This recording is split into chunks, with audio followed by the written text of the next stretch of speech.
Hello, I'm Sophie, and I'm back sharing from my book. The book by my guru. This is it. Compassion Conquers All. Teaching on the 8 verses of mind transformation by Sam Rinpoche.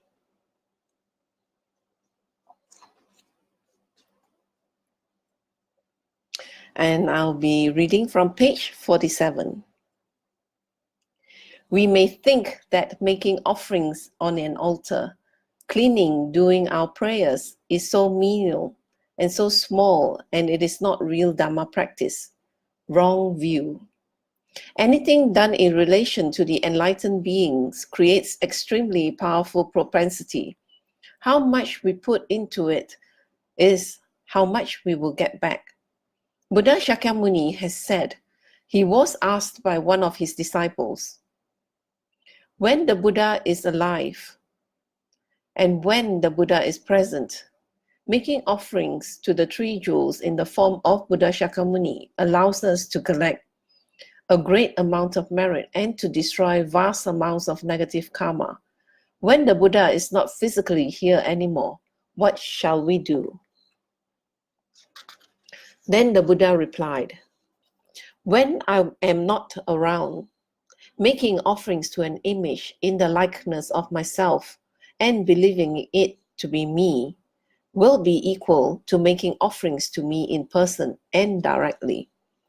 So when we uphold the images of Buddhas and put beautiful ornaments and gold and make beautiful offerings and make a place for them and make an effort for them, it is the same as having the actual living Buddha themselves in your presence. And any actions that you do within their presence is the same as the amount of merit you will collect if you actually did it for them in person. And that is a direct quote from Buddha Shakyamuni himself, not from one of his disciples, an Indian pandit or a Tibetan guru. So we should be ever persevering in making offerings, maintaining our altar, making prostrations, making mandalas, prajasattva, doing our meditational deity practice, studying up on the Dharma, meditating, and most important, applying it in our daily lives. In fact, we should be ever persevering because that will become the root cause for cutting out sufferings. We should contemplate this. We should not be like the cup with holes. We hear it, say it correct, pray, go home, then go back to the same thing day after day, month after month, year after year, with no improvements and some danger of degeneration. We should be like a cup without holes and retain it, think about it, contemplate it, study it, and especially collect merits to support it.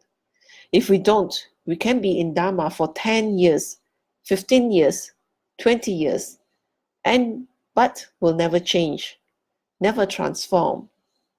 In fact, the ego becomes bigger. I am a senior Dharma practitioner. You should listen to me. I've met 20 Rinpoches. I've done 50 rainy season retreats. Wonderful.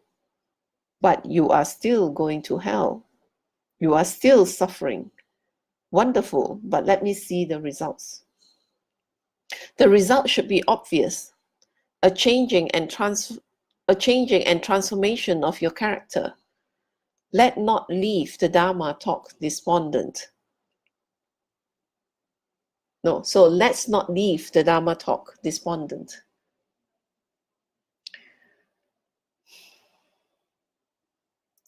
We should leave the Dharma talk happy that we have some kind of realization and try to make a change in our lives and transform.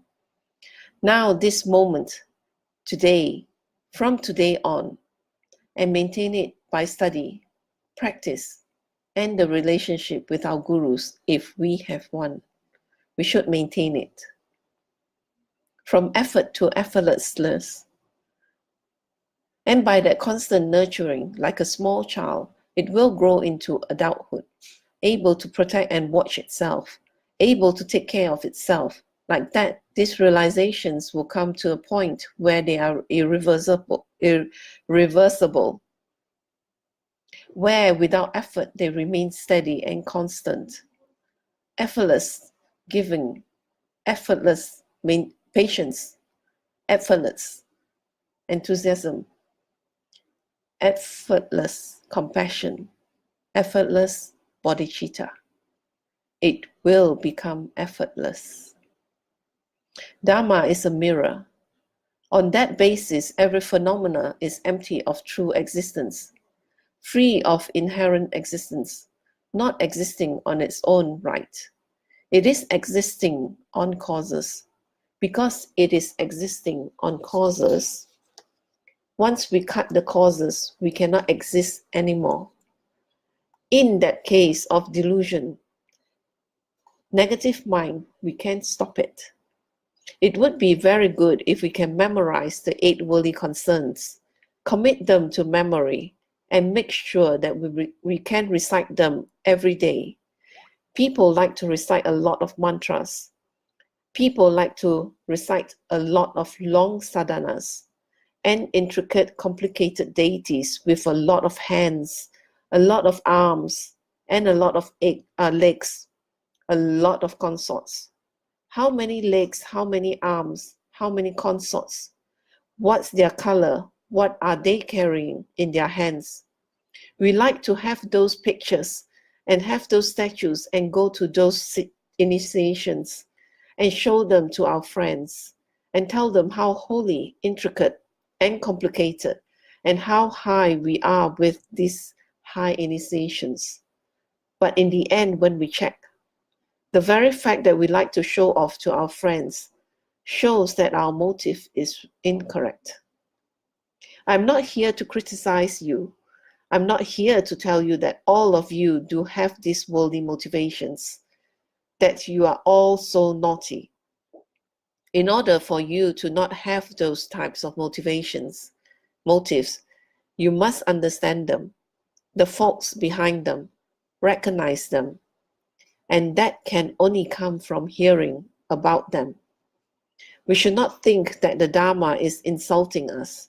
We should think that Dharma is a mirror of us to reflect our actions within. A mirror for us to reflect our actions within.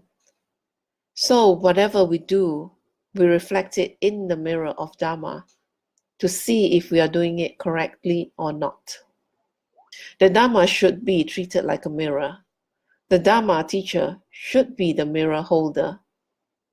And the Sangha should be the ones polishing the mirror.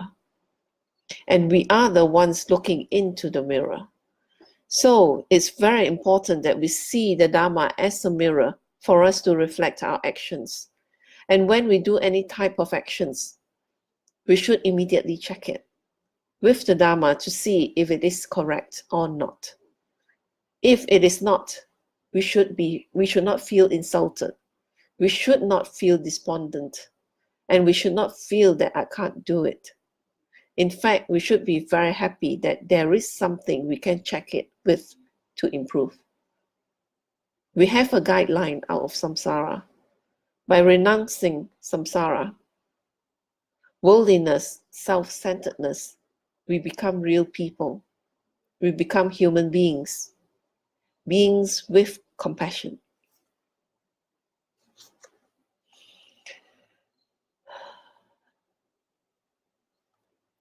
I will share with you the 8 worldly concerns again so that you're able to reinforce it in your mind and hopefully, as Rinpoche says, to memorize it and to constantly, mindfully practice it so that the motivation that we have is pure without the 8 worldly concerns. And with this pure motivation, then we can be true practitioners of the Dharma and find our way out of our sufferings.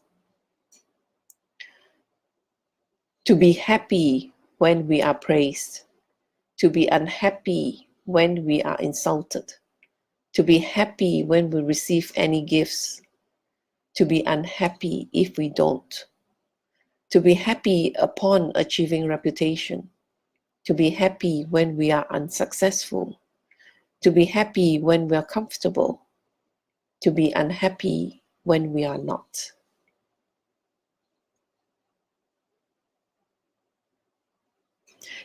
These are the 8 worldly concerns that we should constantly, every minute, every second, check against our actions, especially our minds, where all things stems from.